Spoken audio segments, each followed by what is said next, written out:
Hello everyone! Today I'm joined by ALISON, a very talented composer from our community. ALISON, how did you discover your passion for music?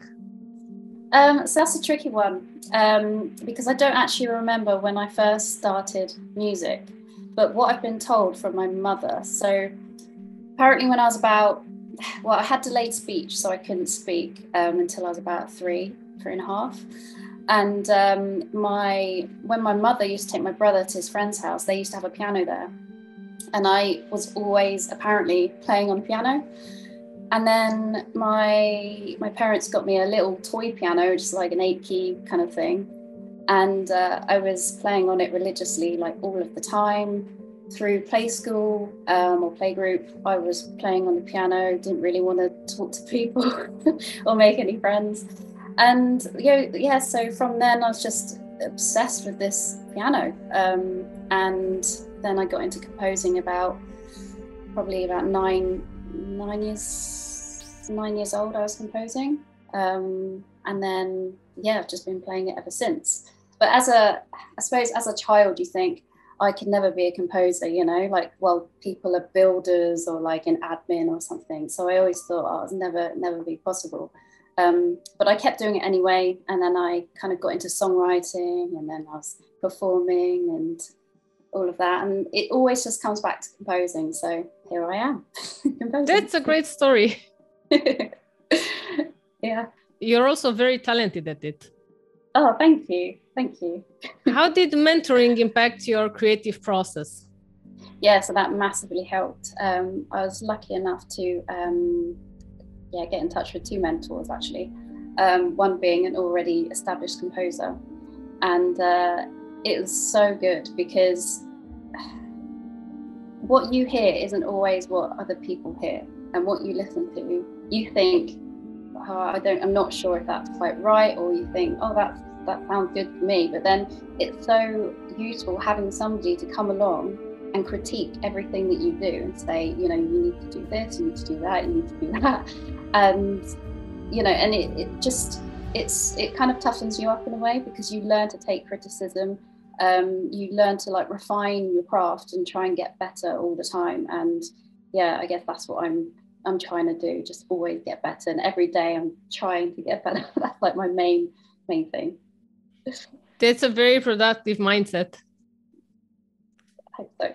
What are your favorite composition styles? That's really tricky because I don't really have any favorite music as such or any favorite composers.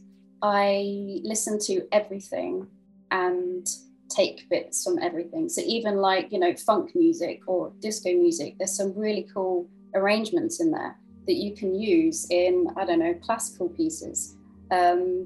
And same with like all genres, you know, like jazz, there's some amazing kind of like, I don't know, improvisation skills in there that I can use. And, you know, it's just an endless kind of realm of possibilities, really.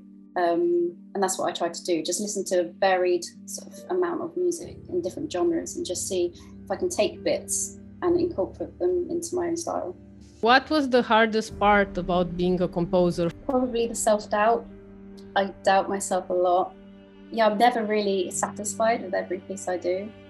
And I have to have a break and a breather, listen to like all different music again, come back to that same track and listen to it again, and then try and critique it, and then then work on it, and then have another break, go for a walk, do something crazy, you know, and then come back and listen to it again. Or, you know, it's trying to get like fresh ears, I find is like the hardest thing.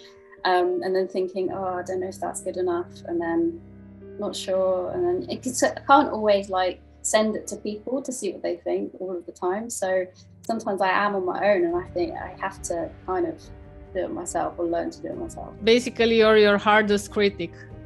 Yeah, probably.